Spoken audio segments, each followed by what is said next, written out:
Welcome to the weekly message from Unity North Tampa, presented here on the Experience of the Soul podcast channel.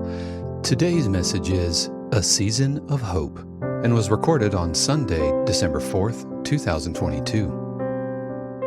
Hope. A season of hope. That's what we're going to be talking about today and through this Christmas season as we prepare for the Christmas morning where we celebrate that rebirth of the Christ presence within us. But today it's all about hope.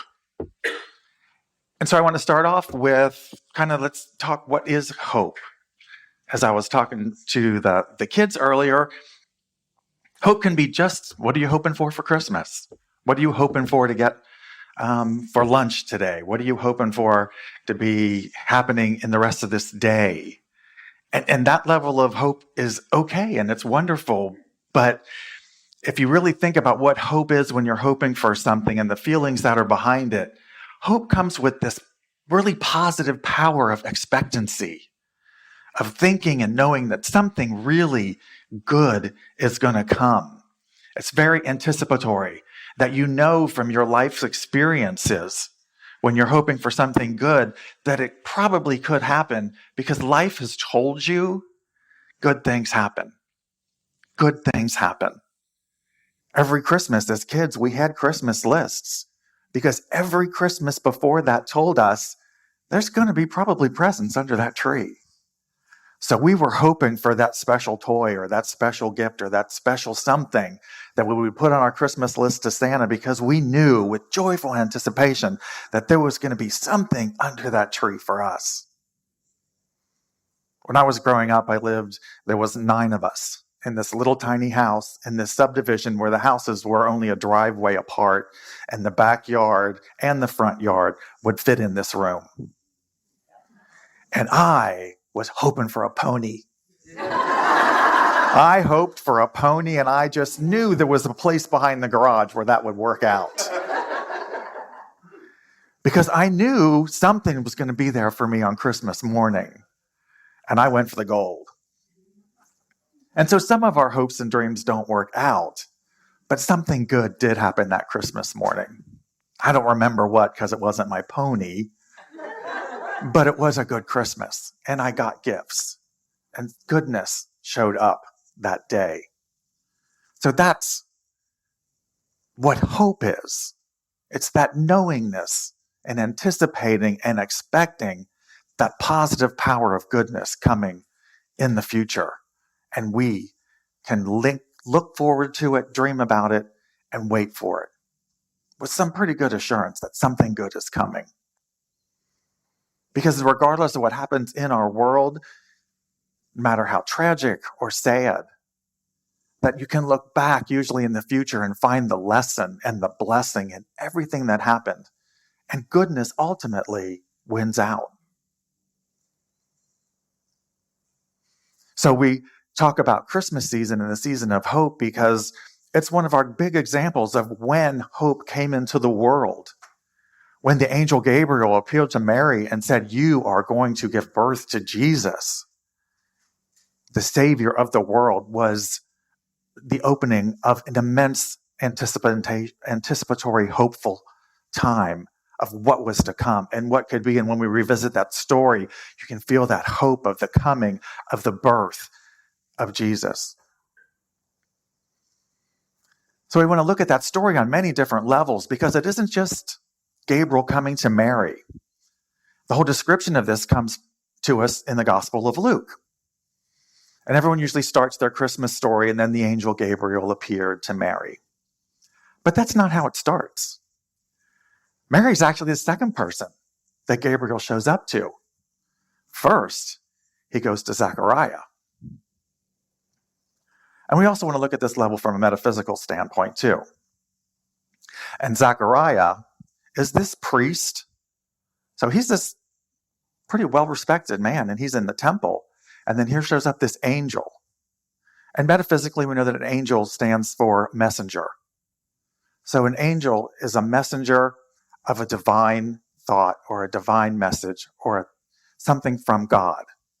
So here comes this divine message from God to Zechariah while he's in the temple burning incense to Yahweh.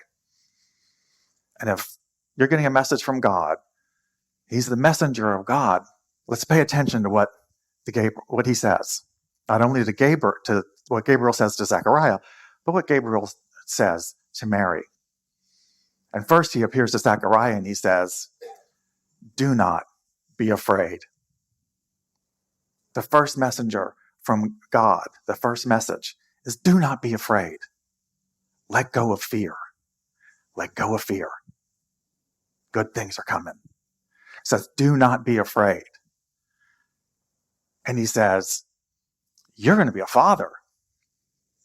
You and your wife are going to have a baby, even at your advanced age. And Zechariah was like, do you know how old we are?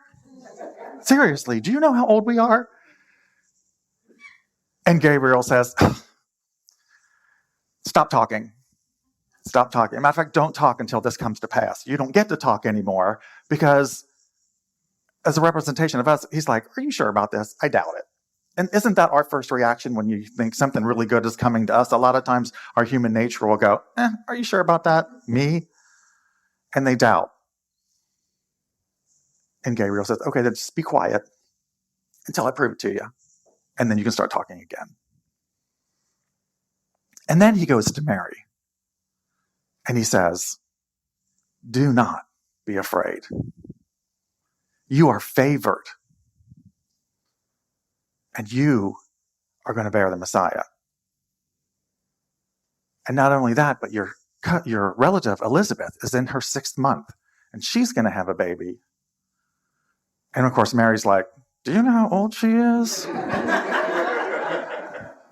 And the angel says, all things are possible with God. All things are possible with God. So we're going to look at that message that they're getting.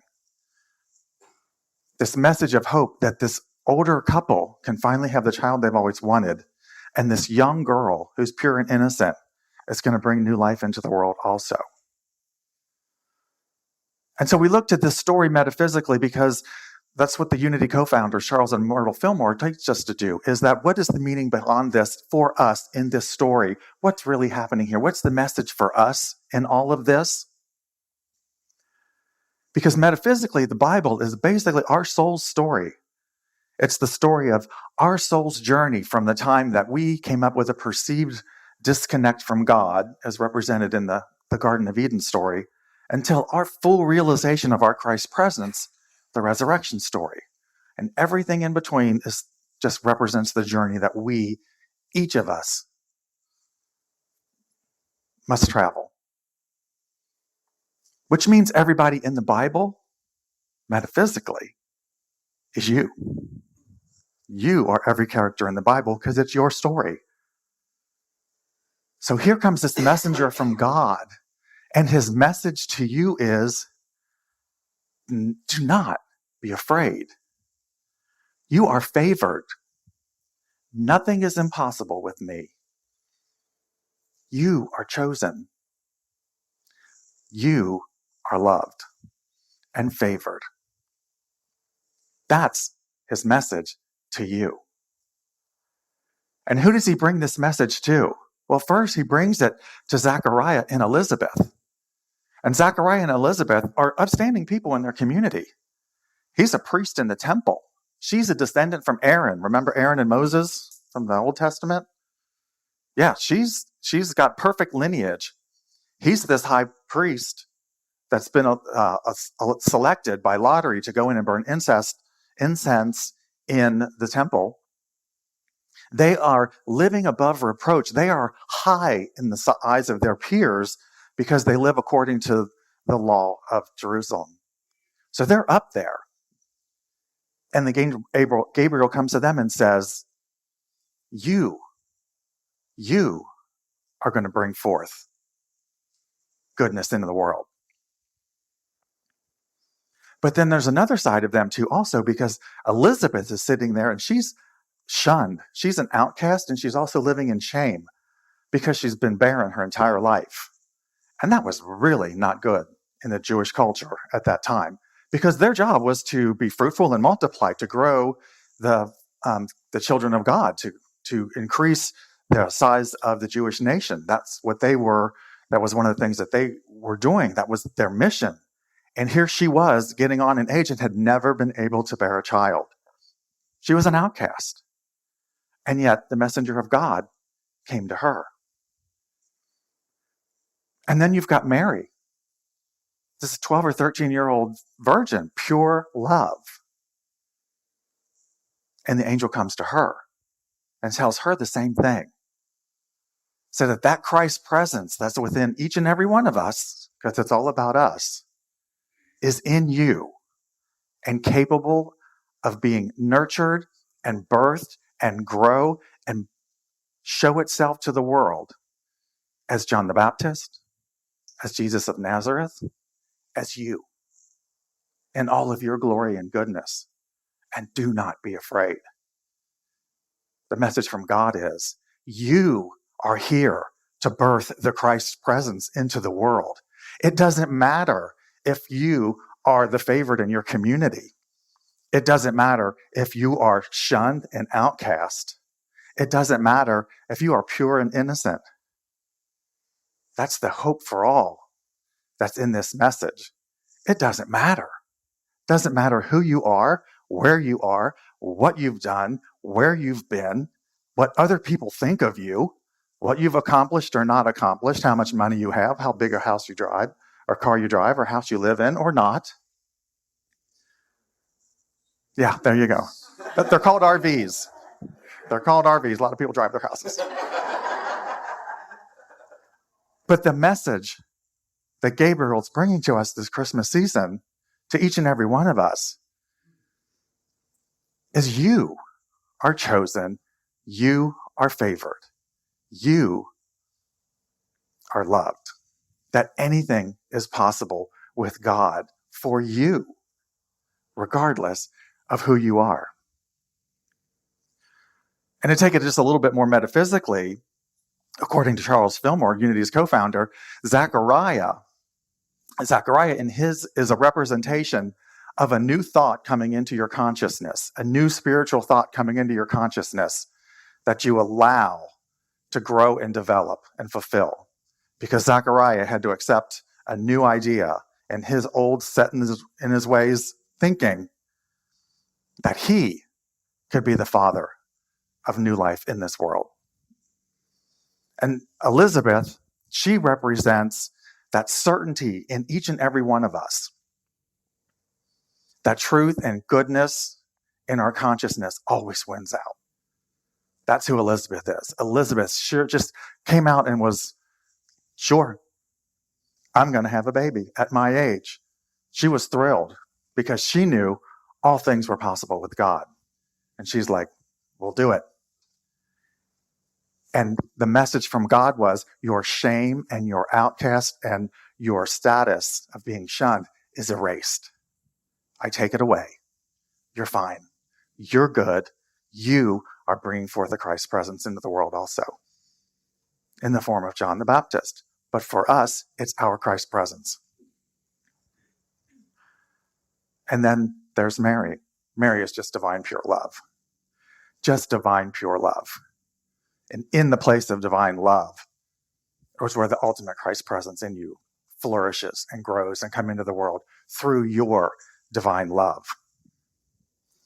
So that's, for me, my Christmas message with this story and this idea of hope for all. That it is hope for all, for each and every one of us, regardless of our thoughts about ourselves, our opinions of ourselves, what other people think about us, our past, our present, it doesn't matter. There's a messenger from God that comes and says, do not be afraid. Do not be afraid. Because that's what holds us back from our glory and our goodness. If anything that will ever slow us down from being the fullness of who we are, it's being afraid of being our true, magnificent selves. And being afraid to show that to other people, being afraid to give our fullest gifts to the world. It's fear. So do not be afraid, because you are favored. You are favored. You are loved, and nothing is impossible with God. Nothing.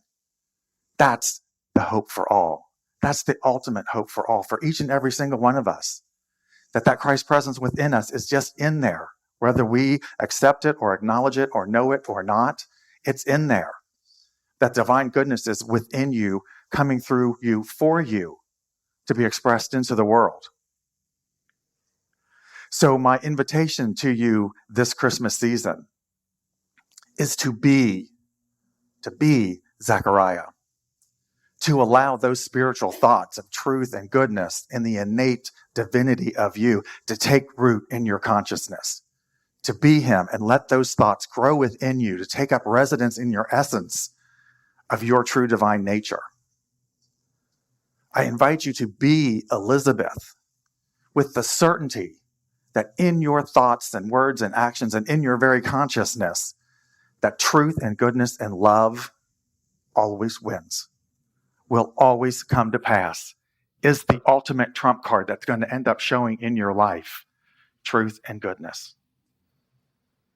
And I invite you to be Mary and just hold that Christ presence within you in divine love, to nurture it in unlimited, unconditional love, so that it expands within you, in your thoughts, in your words, in your actions, and starts expressing itself in the world. Be the love of Mary in the world. Because ultimately, if you remember nothing else from today, remember Gabriel's message. You are loved, you are favored, all things are powerful, and above all else, do not be afraid. Amen. Thank you for listening to the weekly message from Unity North Tampa here on the Experience of the Soul podcast channel.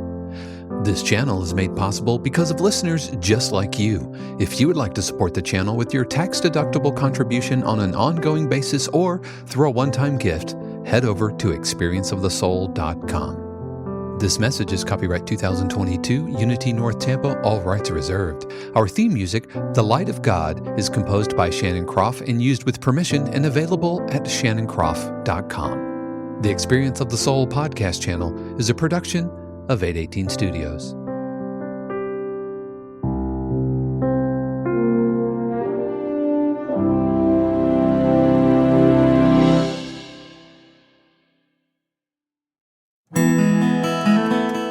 Hey friends, Sean here, your Experience of the Soul producer. I want to take a moment to tell you about something truly exciting. The Soulworks online community, created by your host, Cynthia Alice Anderson, and available on the Mighty Networks app. If you're looking for a place where you can explore your spiritual path, connect with others, and grow in a meaningful way, then this is for you. Soulworks is so much more than an online community. It's a safe, inclusive space for spiritual exploration, self-discovery, and personal transformation. Inside the community, you'll find everything from uplifting spiritual studies to soul-centered growth practices, meditations, affirmations, and so much more. It's a space where you'll always be supported and never judged. The best part, membership is free. You'll have access to powerful resources, inspiring content, and a supportive group of like-minded people who are all on their own unique spiritual journeys. And if you're ready to dive deeper, there are premium options available to enhance your experience with a live Monday night talk series and extended, deeper meditations. If you're seeking a place to connect, grow, and nurture your soul, we would love to have you join us in the Soulworks community and see where this journey can take you. Visit my.soulworkscommunity.com today.